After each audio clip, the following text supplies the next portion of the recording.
Newton's third law of motion.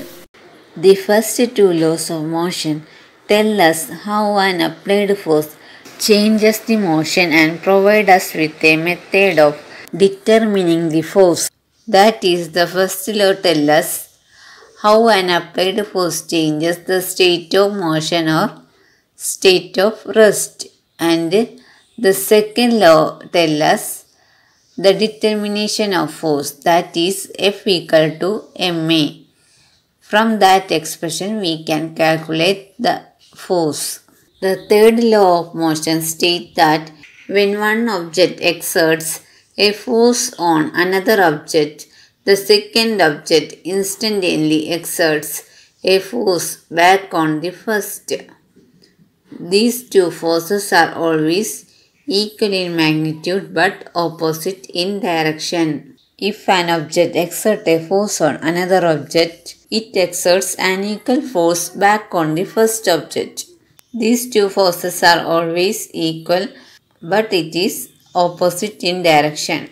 These forces act on different objects and never on the same object. In the game of football, sometimes we, while looking at the football and trying to kick it with a greater force, collide with a player of the opposite team.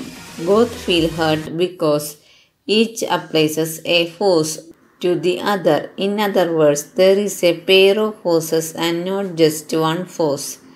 The two opposing forces are known as action and reaction forces. Let us consider two spring balances connected together as shown in figure. The fixed end of balance B is attached with a rigid support like a wall. When a force is applied through the free end of the spring balance A, it is observed that both the spring balances show the same readings on their scales.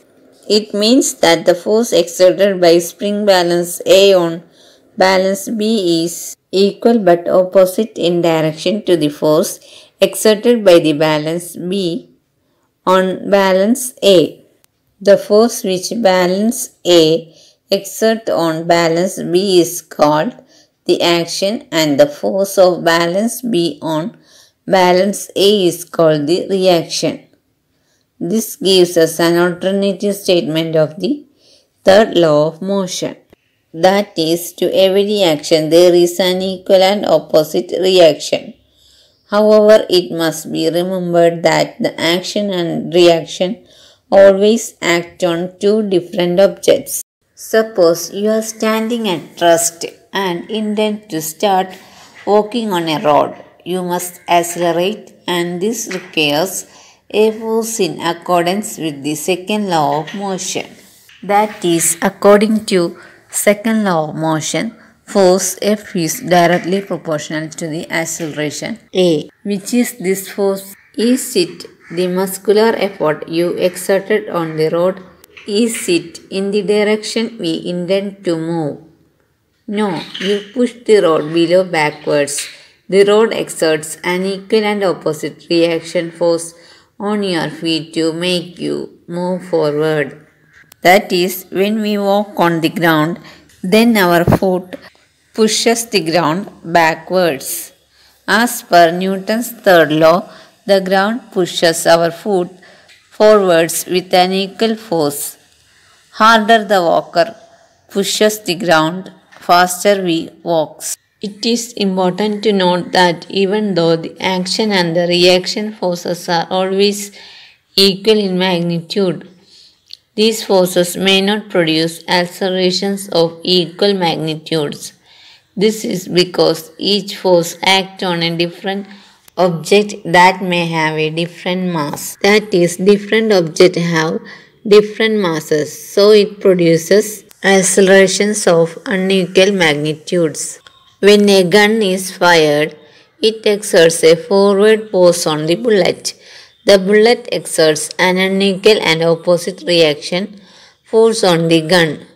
This results in the recoil of the gun. As per Newton's third law of motion, the bullet exerts an equal and opposite force on the gun. This gives a backward jerk to the shoulder supporting the gun.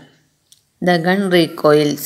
Since the gun has a much greater mass than the bullet, the acceleration of the gun is much less than the acceleration of the bullet. That is, acceleration is inversely proportional to the mass. When the mass increases, the acceleration decreases, and when the mass decreases, the acceleration increases.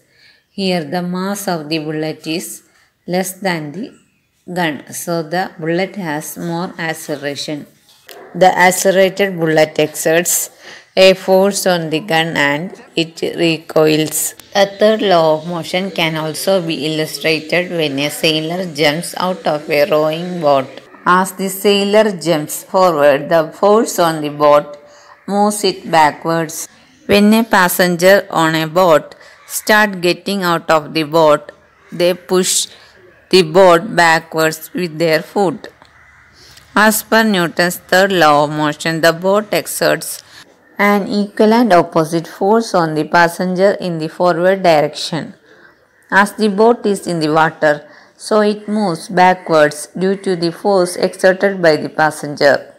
Activity 9.4 request two children to stand on two separate carts as shown in figure. Give them a bag full of sand or some other heavy object. Ask them to play a game of catch with the bag. Does each of them receive an instantaneous reaction as a result of throwing the sandbag? Yes, each of them receive an instantaneous reaction as a result of throwing the sandbag. When the boy throws the bag towards the girl, the cart moves back. That is action force. And when the girl throws the bag towards the boy, his cart moves back. That is reaction force. Thus, action and reaction are equal and opposite. Summary. For every action, there is an equal and opposite reaction.